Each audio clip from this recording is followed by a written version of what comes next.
भी शहर के कातिल बुरे नहीं होते, किसी भी शहर के कातिल बुरे नहीं होते, दुलार करके हुकूमत बिगाड़ देती है। किसी भी शहर के कातिल बुरे नहीं होते, दुलार करके हुकूमत बिगाड़ देती है। इसीलिए तो मैं शोहरत से बच के रहता हूं, क्योंकि शरीफ लोगों को औरत बिगाड़ देती है।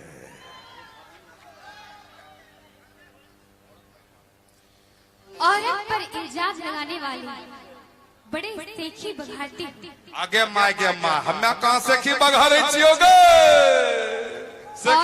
सेखी तो बघारे छोई सब छोरा साहब तरा बढ़ने मारो रे बढ़न झट्टा।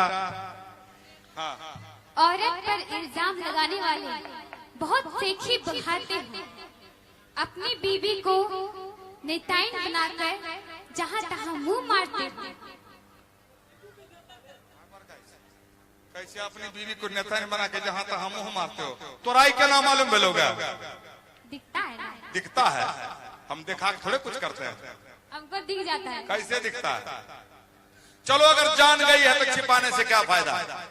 बात अगर खुलिए गले तो जानिए ले कि आदत है पुरानी हमारी मुंह मारने की।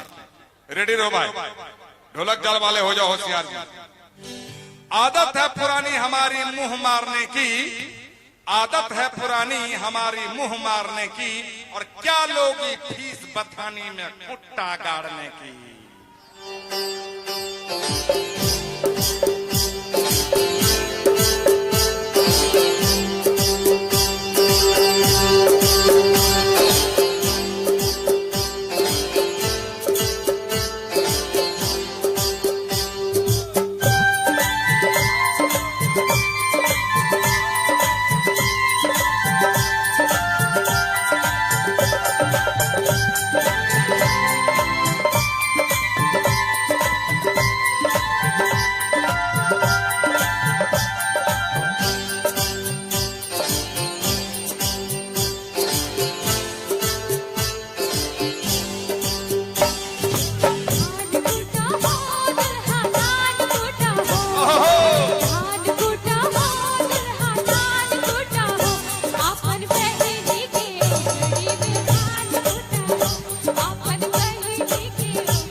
पूजा कूटै छियै तोहर बहिनी के ओखरी में कूटै छियै, तोहर बहिनी के ओखरी में कूटै छियै।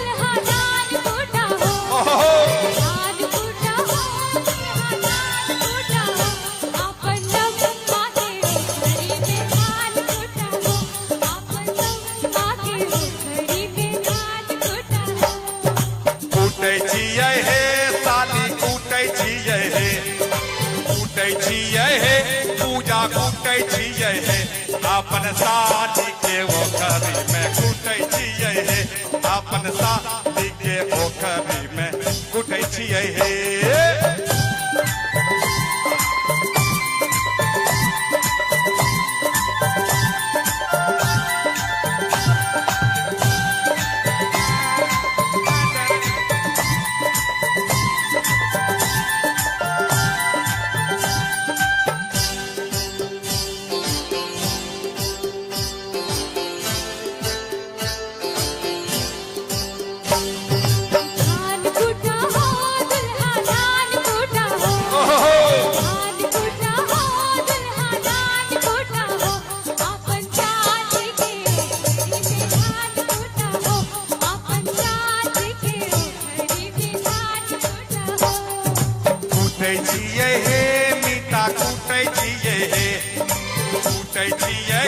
सहेली कूटै छियै अपन सारा हटके कूटै छियै अपन